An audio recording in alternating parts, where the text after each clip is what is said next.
12 घंटों में ईरान से सरेंडर करवा दिया इजराइल ने। जी हां, जो काम अमेरिका महीनों से नहीं करवा पाया, इजराइल ने 12 घंटों के अंदर कर दिया। और यह बात भी बता दी डोनाल्ड ट्रंप को कि इजराइल कुछ भी हो सकता है, लेकिन एक कायर देश तो बिल्कुल भी नहीं है। और इसीलिए इजराइल की यह कार्रवाई दिखाती है कि लातों के भूत लातों से ही मानते हैं, बात करना टाइम वेस्ट करने के बराबर है।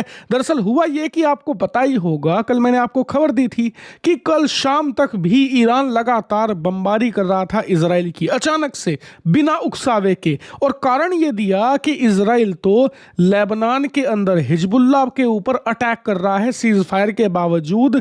ऐसे में हम भी इजराइल को सबक सिखाएंगे। और आप जानकर हैरान होंगे कि पिछले कुछ घंटों के अंदर ही इजराइल के ऊपर इतनी मिसाइलें गिरा दी कल देर शाम ईरान ने कि संख्या गिनना मुश्किल हो गया था। जी हां, और ग्रुप में मिसाइलें गिराई जा रही थी, मतलब हर ग्रुप में 12 से लेकर 14 मिसाइलें और ड्रोन मिलाकर ईरान अटैक कर रहा था। और डोनाल्ड ट्रंप ने क्या कहा कि मैं कहूंगा बेंजामिन नेतन्याहू को कि इजराइल इन हमलों का जवाब ना दे, मतलब बस तुम्हारे ऊपर जो ड्रोन और मिसाइलें गिर रही हैं उन्हें मारकर गिराने पर ध्यान लगाएं, इसके अलावा कुछ और करने की जरूरत नहीं है। लेकिन वो इजराइल है, उसे पता है कि इस सिचुएशन को कैसे हैंडल करना है।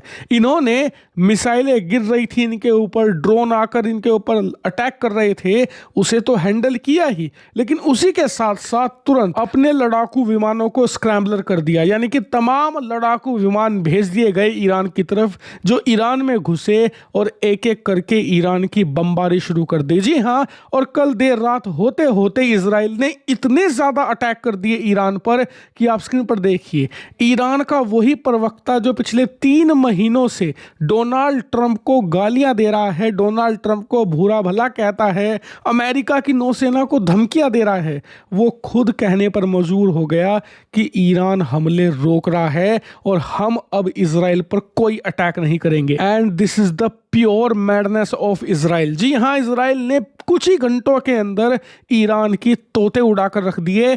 हर जगह जहां इनके सैनिक थे, जहां से ड्रोन और मिसाइलें लॉन्च की जा रही थी, ऐसे धड़ के उड़ाए कि ईरान को समझ नहीं आया कि अब इसका जवाब कैसे दे। जवाब देने के लिए कोई प्लेटफॉर्म बचा ही नहीं इनके पास। कुछ ही घंटों के अंदर जो लॉन्च पैड थे जहां से ये मिसाइल और ड्रोन लॉन्च कर रहे थे, वो ही इजराइल ने खत्म कर दिए। और हैरानी की बात तो यह है कि ईरान अब भी रुक कर अमेरिकी सैन्य बेसों पर कभी 1 कभी 2 की संख्या में ड्रोन और मिसाइलें गिरा रहा है, चाहे वो बहरीन हो, कतर हो, कुवैत हो, इराक हो। यहां पर अब भी ईरान अटैक कर रहा है, लेकिन मजाल है जो इजराइल पर एक बॉम्ब भी गिरा दे। जी हां, इजराइल पर कल देर रात से लेकर अब तक एक सिंगल गोली तक चलाने की हिम्मत नहीं कर पाया ईरान। जबकि जो उसने बहाना दिया था कि वो इजराइल पर अटैक क्यों कर रहा है, क्योंकि इजराइल लेबनान में हिजबुल्लाह पर हमले कर रहा है, इसीलिए हम उसका बदला ले रहे हैं। लेकिन आप जानकर हैरान होंगे कि अब कल देर रात से लेकर अब तक इजराइल ने हिजबुल्लाह और लेबनान पर हमले 3 गुना कर दिए हैं। जी हां, सीधा 3 गुना कर दिए हैं। उसके बावजूद ईरान की हिम्मत नहीं हो रही कि वो रिटेलिएट कर पाए। और इसे देखकर अमेरिकी कमांडर्स डोनाल्ड ट्रंप को गालियां दे रहे हैं कि यार, ये ऐसा राष्ट्रपति है जो हमारे ऊपर हमले हो रहे हैं, हमारी कैपेबिलिटी इजराइल से भी बहुत ज्यादा है, हम तो लिटरली घुस भर देंगे ईरान के अंदर, लेकिन राष्ट्रपति इतना डरपोक है कि हमें कदम उठाने तक की इजाजत नहीं दे रहा। हम रिटेलिएट नहीं कर सकते हमारे ऊपर हो रहे हमलों के बदले। इसीलिए कहा जाता है कि ज्यादातर मामलों में ताकत से ज्यादा लीडरशिप मैटर करती है। अगर आपके पास सही लीडरशिप है तो आप कम ताकत के बावजूद भी बड़े खेल जीत सकते हो, लेकिन लीडरशिप सही नहीं है तो ताकत कितनी भी क्यों ना हो, आपकी परफॉर्मेंस युद्ध के मैदान में भी और डिप्लोमेटिक वॉर में भी पूरी तरीके से पिछड़ेगी, जो इस समय अमेरिका के साथ हो रहा है। और इजराइल ने तो टोटली शोकेस कर दिया है कि क्या उसकी कैपेबिलिटी है और ईरान को हैंडल कैसे करना चाहिए।